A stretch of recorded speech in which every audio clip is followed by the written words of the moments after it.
Hello, dear friends.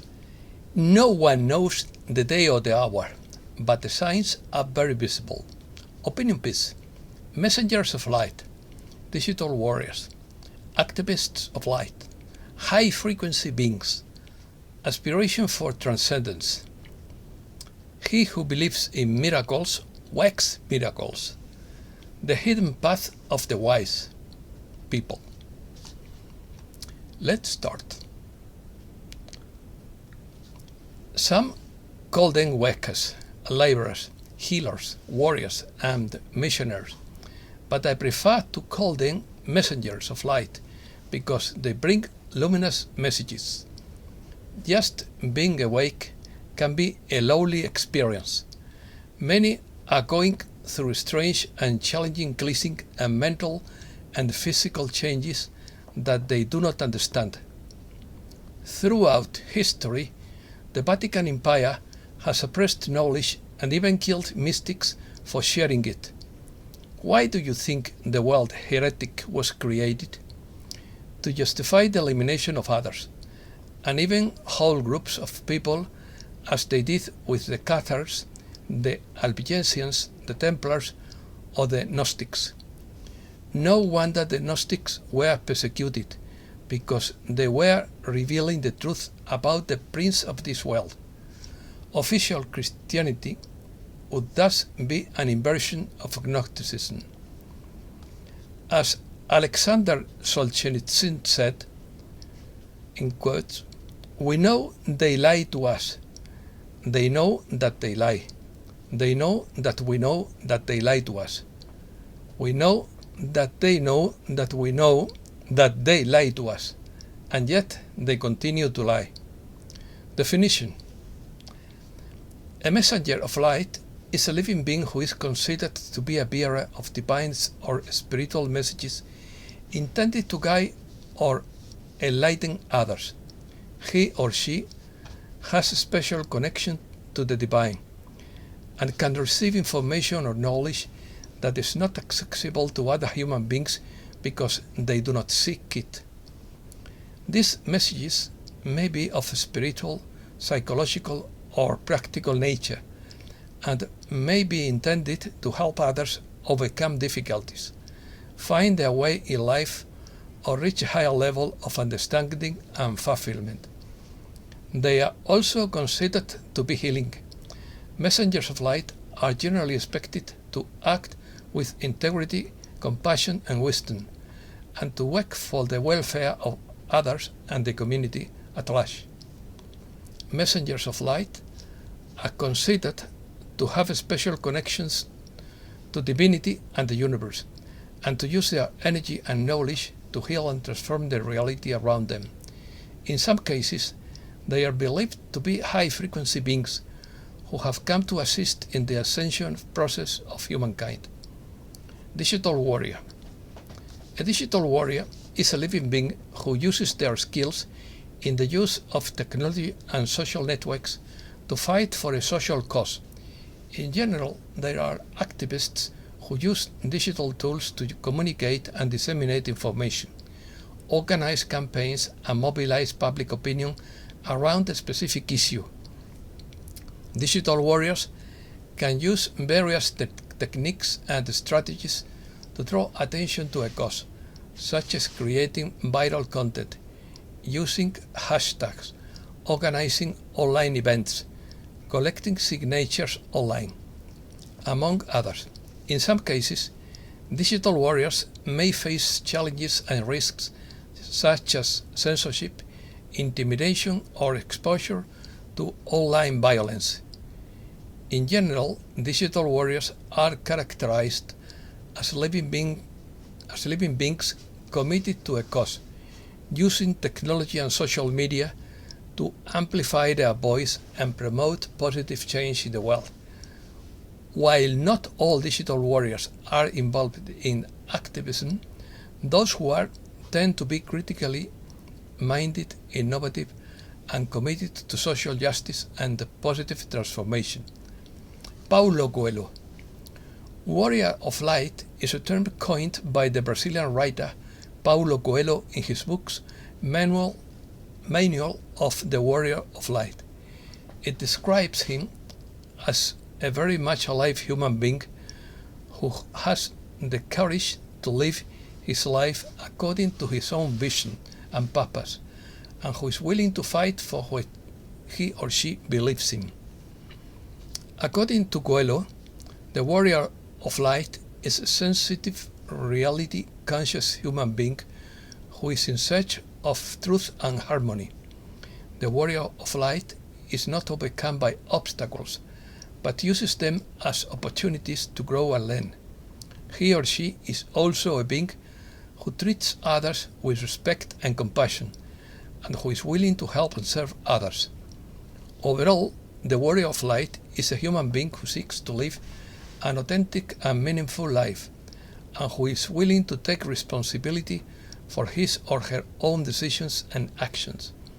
In Coelho's words, the Warrior of Light believes, because he believes in miracles, miracles begin to happen.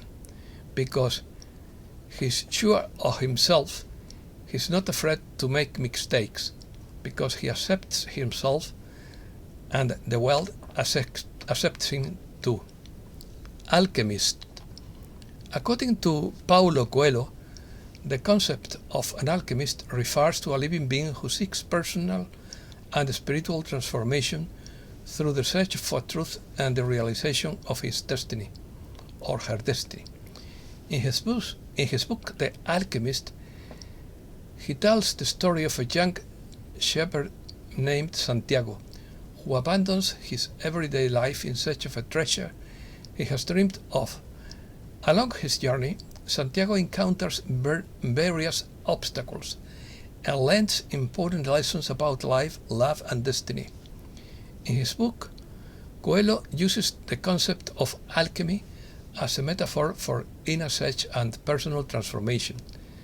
The alchemist, in this sense, is a person who is in search of truth and wisdom, and who uses his knowledge and intuition to transform himself and his environment.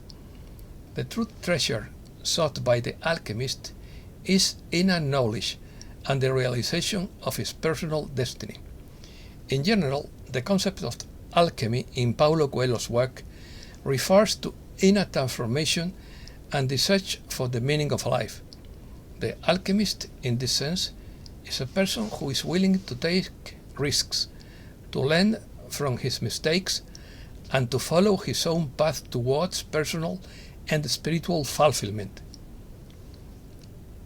Elixir of immortality. The elixir of immortality is a concept that has been used in different spiritual traditions to refer to a substance or practice that would allow a person to achieve a physical or spiritual immortality. The Spanish writer Fernando Sánchez Dragó spoke about the elixir of immortality in several of his books and interviews in relation to his own experiences in the spiritual quest and in the study of different occult and esoteric traditions. According to Sánchez Dragó, the elixir of immortality is a metaphor that represents the constant search for transcendence and immortality, whether through spiritual practices, artistic creativity, or the exploration of the physical and emotional world. In this sense, the elixir of immortality represents a spiritual aspiration towards immortality, eternity, and transcendence. In some cases, the elixir of immortality has been associated with alchemical and esoteric practices that seek the transmutation of body and spirit in pursuit of perfection and immortality. However, it is important to note that these practices focus on inner transformation and the search for truth and wisdom. Left hand. The left hand path is a concept used in different spiritual traditions to refer to an approach that emphasizes individuality, freedom, and self-determination in the search for enlightenment or spiritual power. According to Sánchez Dragó, the left-hand path refers to an approach that values individual freedom and autonomy in the spiritual quest, and that does not submit to the rules and dogmas established by conventional religious traditions. In this sense, the left-hand path is often associated with practices that seek exploration of the unknown and the unseen through personal experimentation. However, it is important to note that the left-hand path is not a path of negative approach, but simply represents a different perspective of the spiritual quest. Like any spiritual approach, it can be used for good or ill, depending on how it is applied and how it is used. Hippies. According to Coelho, hippies were people who sought individual freedom and inner peace, often through the use of psychedelic drugs and music. They were also known for their commitment to pacifism and environmentalism, as well as for their simple communal lifestyle. In general, Coelho describes the hippies as people who were in search of a sense of community and connection with nature, and who tried to live according to their values and principles, even if this meant going against established social norms. Although the hippie movement no longer exists as it once was, its legacy is still visible in popular culture and in the way many people view individual freedom and the search for meaning in life. In that sense, the figure of the hippie as a rebel seeking freedom and authenticity remains relevant in popular culture today. I am God. In quotes, God is me and I am God. When I cease to be is a translation of what was said by the famous Persian Sufi mystic Mansur al-Halaj, martyred in Baghdad in 922. Sentenced to death, he was executed by hanging, crucified, mutilated, and burnt while blessing his executioners. He said, "Kill me, my faithful friends, for in my death is my life." Love is that you stand before your beloved. When you are stripped of all your attributes, then his attributes become your qualities. Between you and me, there is only me. Take away the self, so that only you remain. During one of his trances, he said, "I am the truth," which was taken literally to mean that he claimed to be God, because the truth is one of the 99 names of Allah. In another statement, Al-Halaj claimed, "There is nothing wrapped in my turban by God," and in the same way, he would point to his cloak and say, "There is nothing in my cloak but God." He added, in quotes, "Love is in the pleasure of possession, but in the love of Allah there is no pleasure of possession, for the stations of reality are awe, the cancellation of the debt owed and the blinding of vision. The love of the humankind for God is a reverence which penetrates to the depths of its being, and which cannot be given except to God alone. Allah's love for humankind is that he himself gives proof of himself, revealing himself to nothing but himself." Al-Halaj was a blessed anomaly. Many Sufi masters felt it inappropriate to share mysticism with the masses, yet Al-Halaj did so openly through his teachings. He therefore began to make enemies. This was exacerbated by the occasions when he would fall into a trance in the divine presence. The figure of Al-Halaj was very attractive to Western Orientalism because he gave a direct answer to the search of the self. Unity. This can be understood as an expression of the divine unity and connection between all living beings.